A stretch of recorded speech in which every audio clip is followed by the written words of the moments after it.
반갑습니다. 방금 소개받은 양한철 회장 최혜성입니다. 여러분은 한의학이 뭐라고 생각하십니까? 여러분 한의사라는 건 뭐라고 생각하십니까? 제가 보기에는 지금 우리 사회는 이 한의학에 대한 아이덴티티가 굉장히 흔들리고 있어요. 한의사에 대한 아이덴티티도 굉장히 못 잡아갑니다. 우리는 막연하게 황제 내경이나 동의보감을 기준으로 동의보감에 적혀있으면 한의학 아니냐 이런 생각하는 경향이 있어요.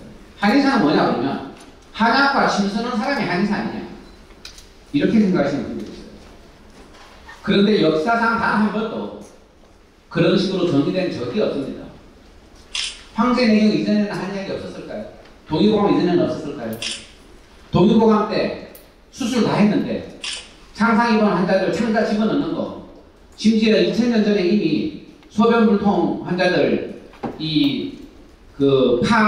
파줄기 집어넣어가지고 소변줄 뚫는 거 다 나와 있는데 그런 술기들은 한의학인가요? 아닌가요?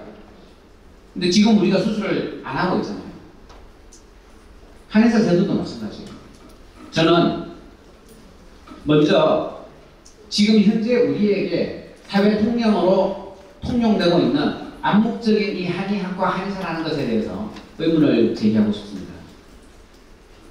18페이지 봐주십시오. 1899년 대한의학교에서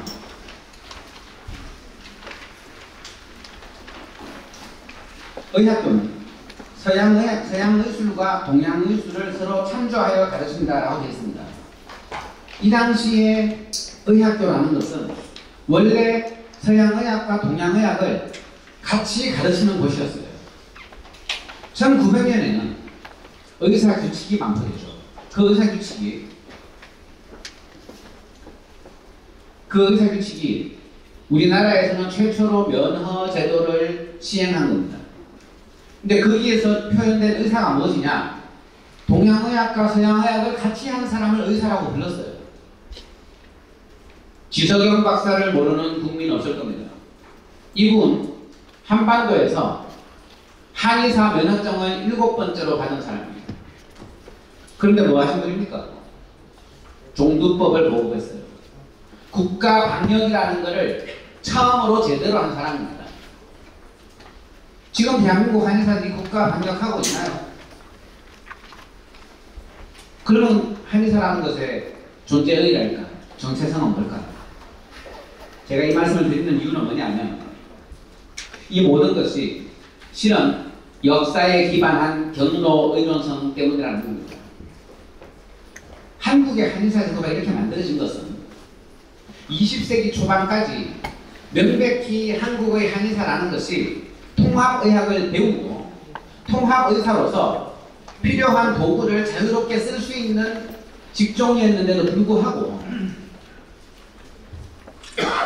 일제의 치하에서 일본 제국이 서양 의사를 의사로 놓고 기존의 한의사를 의생으로 격화시킨 다음에 파라메디칼의 역할만 수행하게 한 데서 출발합니다.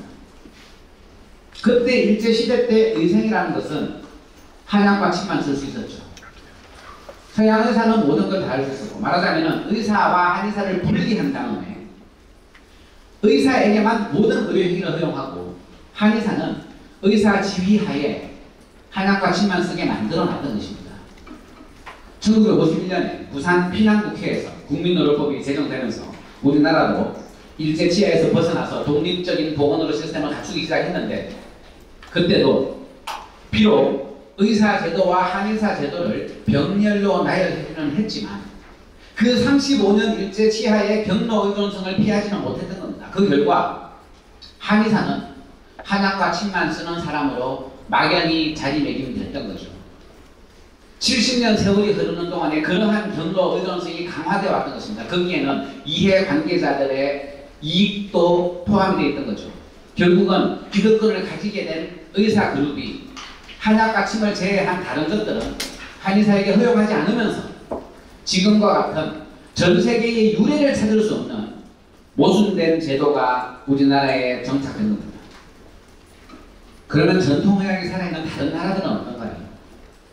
중국은 어떻습니까? 중국은 서구 열강의 침략을 받기는 했지만 적어도 보건의료 시스템만은 독자적으로 발전할 기회를 가졌어요. 그 결과 19세기 말 20세기 초반에 서양의학의 도전의 측면에서 중의사들이, 즉 한의사들이, 전통의사들이 서양의학과 한의학을 같이 쓰기 시작합니다. 그리고 지금도 중국 중의대에서는 당연히 통합교육을 하고 중의사 면허를 받은 자들은 양약도 쓰고 수술도 하고 엑스레이도 찍고 모든 현대의학의 도구들을 자유롭게 활용합니다. 북한은 어떤가요?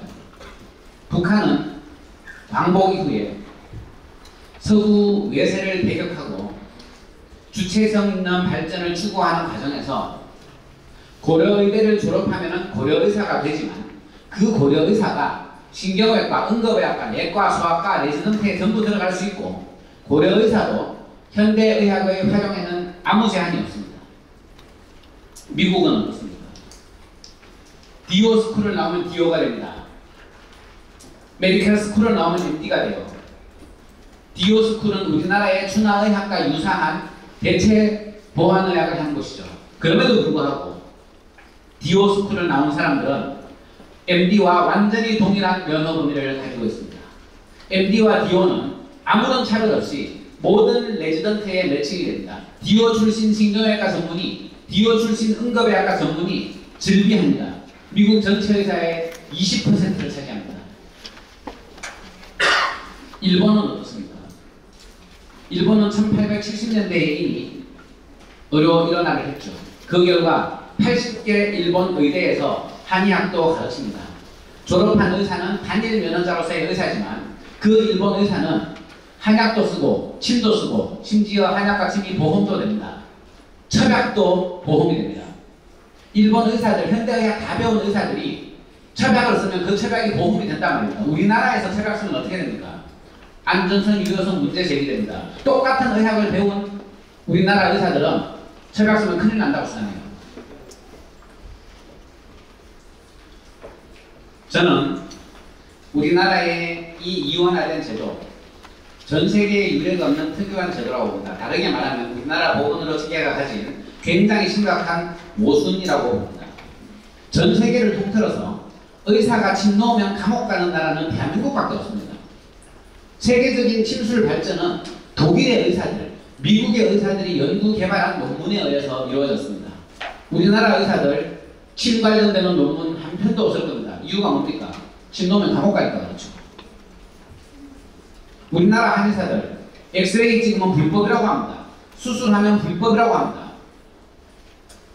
전통의학을 의사의 레벨에서 대우하는 나라들 중에서 엑스레이 찍으면 불법이라는 나라 대한민국밖에 없습니다. 중국 중의사, 대만의 중의사, 북한의 고려의사, 몽골의 몽골 전통의사, 베트남에도 베트남 전통의사가 있고 미국의 디오가 있죠. 어떤 나라의 전통의사도 도구 사용해서는 자유롭습니다. 우리나라만 불법이라고 해요. 감옥 보내려고 해요. 이 어마어마하게 모순된 제도가 코로나19를 계기로 해서 그 모순이 폭발되는 지경에 이르렀습니다. 아까 우리 양정수 의원께서도 말씀하셨지만 한의사의 검체 채취를 거부당했습니다. 한방병원의 병실 제공이 거부당했습니다. 한의사가 생활치료센터 관리하는 것을 거부당했습니다. 한의사의 처방이 생활치료센터 내에 있는 환자에게 전달되는 것을 거부당했습니다. 감염병 예방 및 관리에 관한 법률에 의하면 한의사는 감염병의 진단, 검안, 소독관리 모든 영역에 있어서 그 주체로서 인정받고 있지만 법에 있어도 소용없습니다. 우리나라는 의사가 거부하면 한의사는 아무것도 못하게 돼 있어요. 이러한 모순, 국가적 재난 앞에서도 지역의 이해가 우선하는 모순, 코로나 때문에 드러난 것입니다. 코로나19는 그건 말고도 또 다른 모순을 드러냈죠. 우리나라의 공공의료가 이렇게 취약한 줄 몰랐습니다. 전체 코로나 환자의 80%를 공공의료 분야에서 커버했습니다. 그런데 우리나라 공공의료는 겨우 10%대에 불과해요.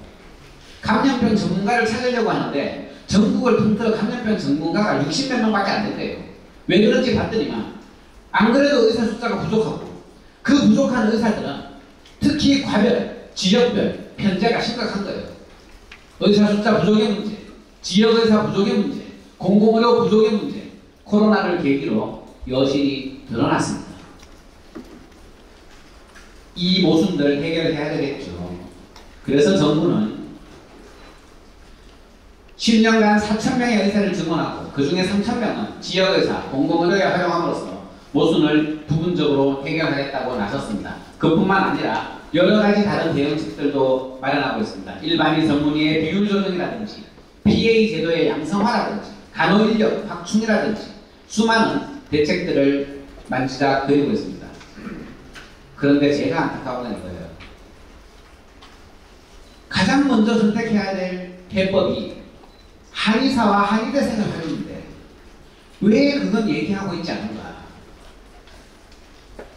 더 효율적인 방법이고 근본적으로 모순을 해결한 방법인 걸 다들 알고 있어요. 국회도 알고 청와대도 알고 복지부도 알아요. 근데 해법이 현실적인 해법이 만만치 않은 거예요. 한번 생각해 보세요. OECD 평균 의사 숫자가 인구 1000명당 3.4명입니다. 우리나라는 2.4명이에요. 근데 그 2.4명에 한의사가 포함되어 있어요. 0.6명이나 포함되어 있습니다. 한의사 빼면 2명, 인구 1000명당 2명도 안 돼요.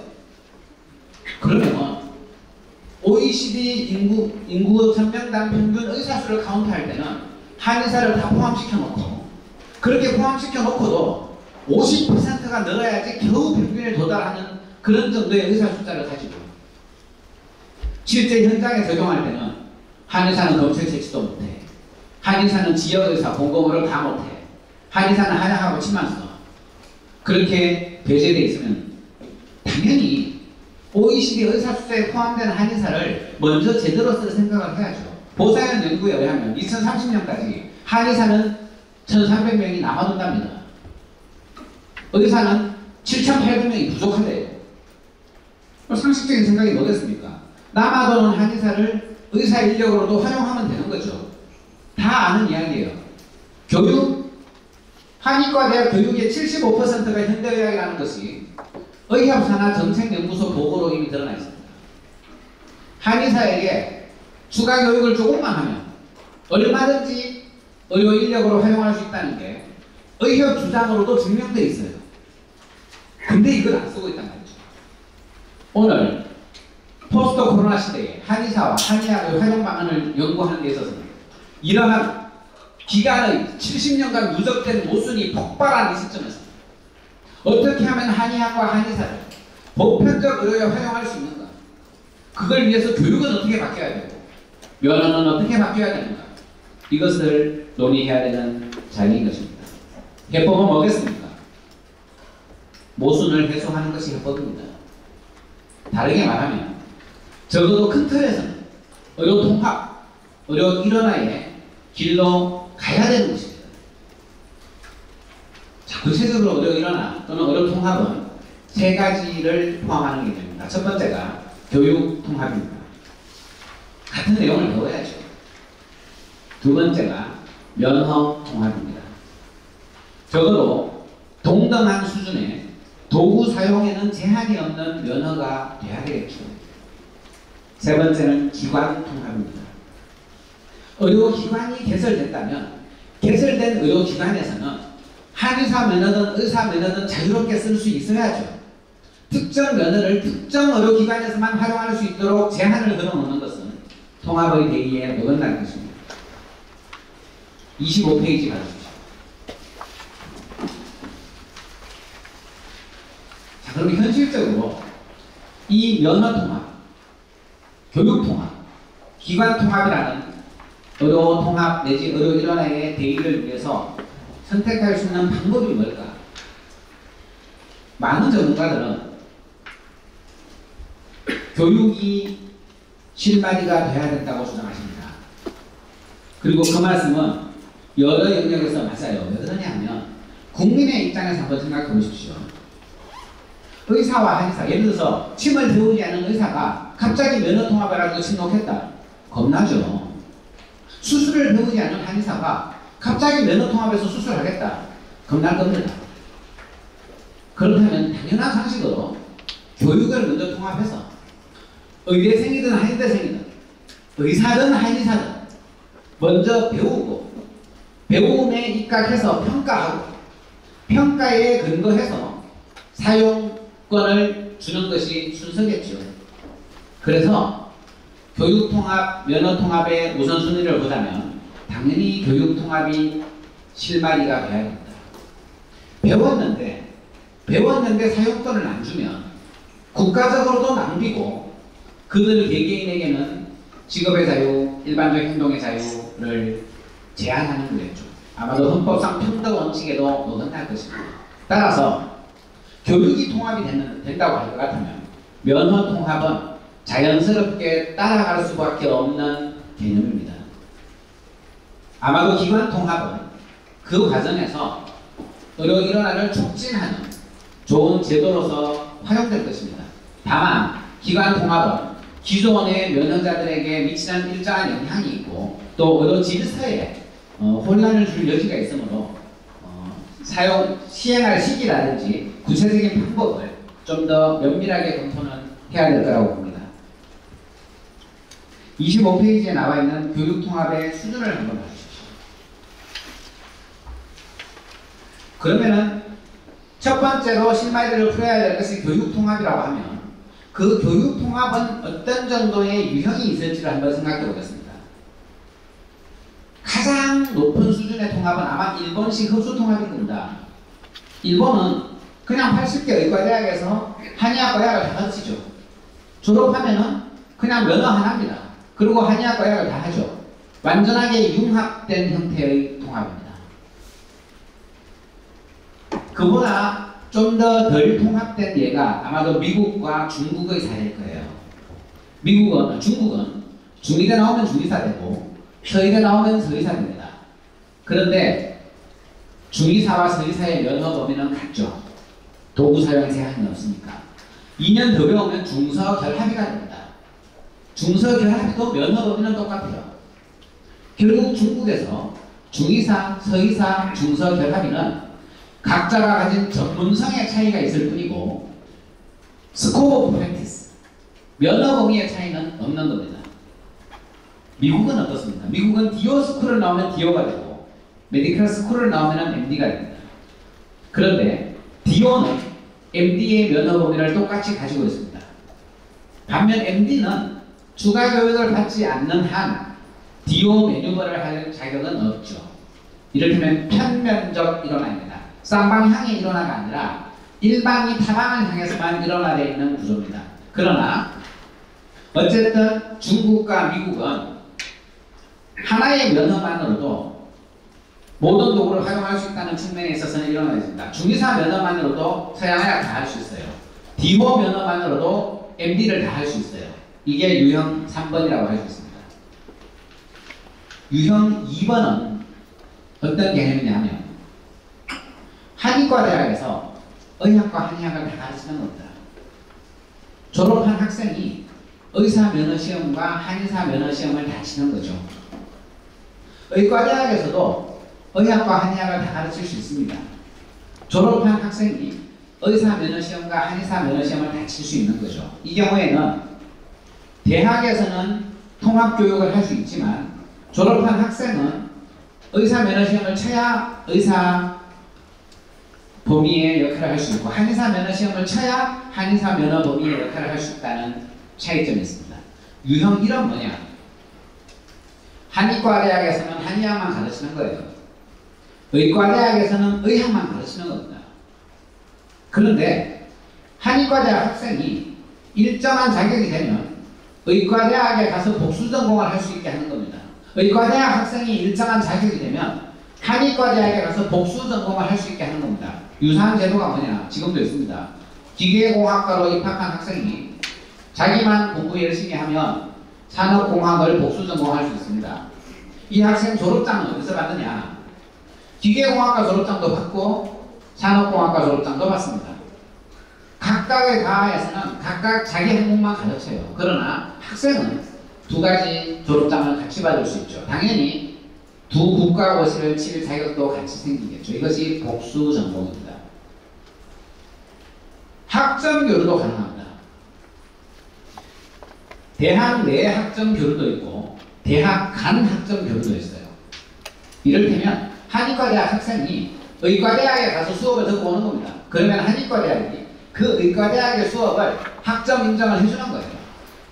우석대 한의대 학생이 전북대 의대에 가서 수업을 듣고 오면 전북대 의대에서 받은 학점을 우석대 한의대에서 학점 인정을 해주는 겁니다. 심지어 외국 대학의 학점도 인정해주는 제도가 있습니다. 이와 같이 기존의 의과대학, 한의과대학이 지금 가르치는 내용 그대로 가르치면서도 학생에게 선택할 권리를 주고 학생에게 기회를 줌으로써 손쉽게 교육 통합이 가능합니다. 이 표를 유형 1부터 유형 4까지 보여드린 이유는 뭐냐면요. 현재 우리나라에서 선택할 수 있는 현실적인 가벼운 제도부터 먼저 도입해 나가자는 겁니다. 복수 전공부터 허용해 주자는 겁니다. 학점 교류부터 허용해 주자는 겁니다. 그렇게 해서 이 의료 통합이 별 무리가 없다는 게 인정되고 각각의 대학들이 직접 교육도 가능한 수준이 되면 그때는 직접 교육도 하겠지요. 이 중에서 어떤 방법이 최선인가? 그건 알지 못합니다. 많은 분들이 제가 이 표를 보여드리면요. 결국은 일본식으로 가야 되지 않는가라고 하셔요. 왜냐하면 단계를 보면 마치 가장 발전된, 가장 진보된 통합이 일본식 같거든요. 그러나 중국, 북한, 미국이 지금처럼 이원적 일원화 제도를 채택하고 있는 데도 이유가 있습니다. 물론 거기에도 경로 의존성이 작용하겠지만 가장 큰 이유는 상수의 권력 때문입니다. 미국 예를 들어볼게요. 미국에서 오바마 행정부가 오바마 케어를 만들면서 전 국민에게 보험 혜택을 주려고 시도를 했어요. 그러면서 주치 개념을 만들었습니다. ACO라고 부릅니다. 흔히 Accountable Care Organization이라고 해요. 전치는 PCMH입니다. Patient Centered Medical Home이죠. 당연히 미국 의사협회는 격렬히 반대했습니다. 원래 의사협회는 주치의제도 반대합니다. 왜냐하면 자신들의 경제적 자율성이 떨어지니까요. 그런데 미국 정부는 PCMH, ACO 성공적으로 안착했어요. 이유가 뭐냐? 그 공급을 해줄 다른 영역이 있었기 때문입니다. 같은 USMA를 친 사람들 중에서도 캐리비안 의대를 나온 사람들이 있고 DO 출신들이 있는 거예요. 그러니까 의사협회가 반대를 해도 의사를 구할 수 있었던 겁니다. 마찬가지로 정부가 현대복지사회에서는요. 의료는 국가가 공급하는 사회입니다. 그것을 복지사회라고 부르죠. 그래서 불가피하게 정부가 단일 수요자의 역할을 합니다. 이럴 때 공급자도 단일화되어 있으면 단일 공급자와 단일 수요자 사이에 거래가 형성이 되면 공급자 우위의 시장이 만들어지기 쉽습니다. 정부 입장에서는 구매선을 다변화할 니즈가 있는 거죠. 그럴 때 이원적 일원화 구도, 유형 1, 유형 2, 유형 3의 구도에서는 정부가 좀 더 싸게 공급받을 기회가 생깁니다. 면허법인은 같은데 한의사 출신을 더 받아 쓸 수 있는 거죠. 예를 들면 미국도 PA라든지 MP라든지 여러 종류의 이 구매선을 다변화할 수 있는 직종들이 있습니다. 바로 그런 부분들 때문에 일본식 일원화로 안 가는 것일지도 모릅니다. 제가 드리고 싶은 말씀은 이겁니다. 종착지가 어딜지 미리 정할 필요가 없다는 겁니다. 그러나 일원화의 길을 먼저 나서자는 겁니다. 어떻게 나서느냐? 제일 하기 쉬운 첫 발부터 떼자는 겁니다. 그것은 복수전공 허용입니다. 이미 우리 사회에는 300명이 넘는 복수 면허자들이 있습니다. 그들은 10년을 배웠습니다. 6년 한의대 졸업하고 4년 의대 배우거나 6년 의대 졸업하고 4년 한의대 다녀야 복수 면허자가 되죠. 그 기회를 좀 더 쉽게 주자는 겁니다. 기존의 한의대생, 기존의 한의사들 중에도 추가 교육을 받으면 복수 전공의 형식으로 추가 교육을 받으면 또는 학점 교류의 형식으로 추가 교육을 받으면 복수 면허를 딸 기회를 주자는 겁니다. 그들이 지역의사가 되고 공공의료에 전속하게 하고 중증의료를 담당하게 한다면 저는 훨씬 손쉽게 지금 우리 사회의 모순을 해결할 수 있다고 봅니다. 2022년부터 의사 받아도 2028년 돼야지 의대 졸업합니다. 2035년 돼야지 그 사람들 쓸 수 있어요. 반면에 기존의 한의대, 한의사를 활용하면 거의 즉각적으로 우리가 필요로 하는 지역의사, 공공의사 만들어낼 수 있습니다. 네, 요것만 말씀드리겠습니다. 마지막으로.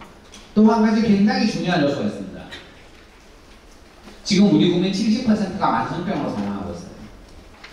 만성병을 관리하기 위해서는 1차 의료 강화가 필수적입니다. 1차 의료는 반드시 포괄성이 있어야 됩니다. 1차 의료의 특성을 최초 접근성, 조정성, 포괄성이라고 해요. 환자가 아플 때 제일 먼저 만날 수 있는 사람이 1차 의사입니다. 그리고 1차 의사는 게이트 키핑을 해야 돼요. 조정 능력이 있어야 됩니다. 눈이 안 좋으면 안과 보내고 배가 아프면 내과에 보낼 수 있어야 됩니다. 마지막으로 포괄성. 1차 의료의 의사는 특정 분야의 전문가가 아니라 환자의 모든 요구에 응답할 수 있는 포괄성이 있어야 됩니다. 이 1차 의료에 가장 적합한 사람은 저는 감히 말씀드리지만 한의사 출신의 통합의사라고 생각합니다. 1차 의료가 가진 포괄성을 담보하기 위해서는 한의학만 하거나 의학만 하는 것으로 부족합니다. 통합의학을 해야 합니다. 게다가 한의학은 원래 예방의학에 강하고 노인의학에 강하고 1차 의학에 강합니다. 한의사는 원래 질병을 보는 게 아니라 사람을 봐요. 개인을 보는 게 아니라 가족을 봅니다.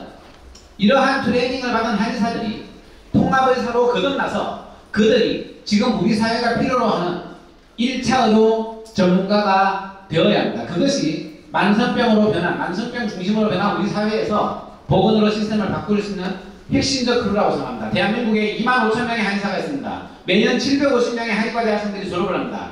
이들 인력을 1차 의료 전문가로 키워낼 수 있느냐 없느냐가 우리나라 보건의료 시스템의 성공과 실패를 좌우할 것입니다. 감사합니다.